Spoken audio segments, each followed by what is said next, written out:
Raymond Stevenson led a 2-year investigation into Shirley Oaks and the other Lambeth Council-run children's homes following childhood abuse, and he joins us now live in the studio. Thank you so much for joining us this morning in person. I mean, it's hard to know where to begin with these sorts of stories because they're so harrowing to anybody who listens. Of course, all forms of child abuse are.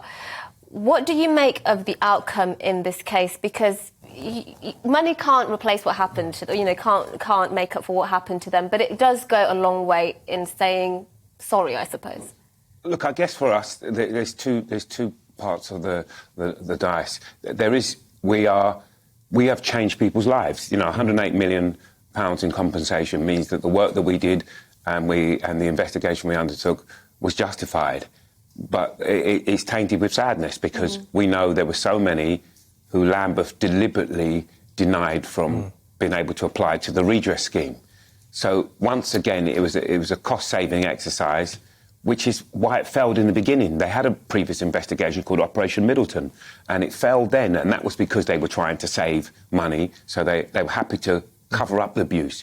It's that word, sorry, it's that exact word, cover up, right? Yeah. And that's the thing that really gets me, because there can be no doubt what happened there, and there's no way that even years later, right, that people weren't aware of what went on, and they still tried to cover it up, didn't they? I think that the cover-up, we always say it's the cover-up that kills. Yeah. And remember, there was 50 people whose estates have received compensation and we fought for, and friends of mine who went on to commit suicide.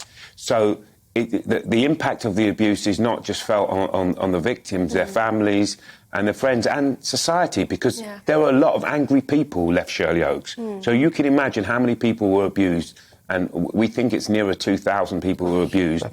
That means you have 2,000 angry people going into the community, and we represent people who went on to commit some horrific crimes. So we all benefit from resolving the issues and making sure we get to the bottom of it. Yeah, and you're really right, it does affect society because lots of people in the criminal justice system often have a background, whether it's in care or suffering childhood abuse. I just want to ask, what prompted you to carry out this investigation? Because, I can imagine it would have taken a personal toll on you as well.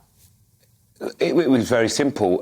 The friendships we forged at Shirley Oaks were unique. Black, white, whatever colour, whether you had a disability, we were all for one and one for all. And so when one boy came to me, Shane actually, who spoke, and he came to me and said he was sexually abused and then told me 5 members of his family were sexually abused, I had no choice. I mean, all for one and one for all. I made some money in the past and all that was put aside, and I decided that I would put a team together to investigate. And it's strange because we have to investigate without the police. Yeah. We knew the police were implicated in what took place in Lambeth, so we had to keep our investigation away from the police. So, just talk to me a bit about that then, because I think it's important to get that kind of detail, really. So you've got, what was it? Would you say the police were involved? Was there some local politics involved? Was it the quotes unquote the establishment? When we use the word establishment, we like to define it as people in power. And in Shirley Oaks, there were doctors, politicians, there were priests, and I would say it was the coming together of all these groups what made it unique in Lambeth. And they'd infiltrated Lambeth Council, so they were in senior positions in Lambeth Council, and there were senior police officers. So that meant every time an investigation happened, it was always going to be shelved.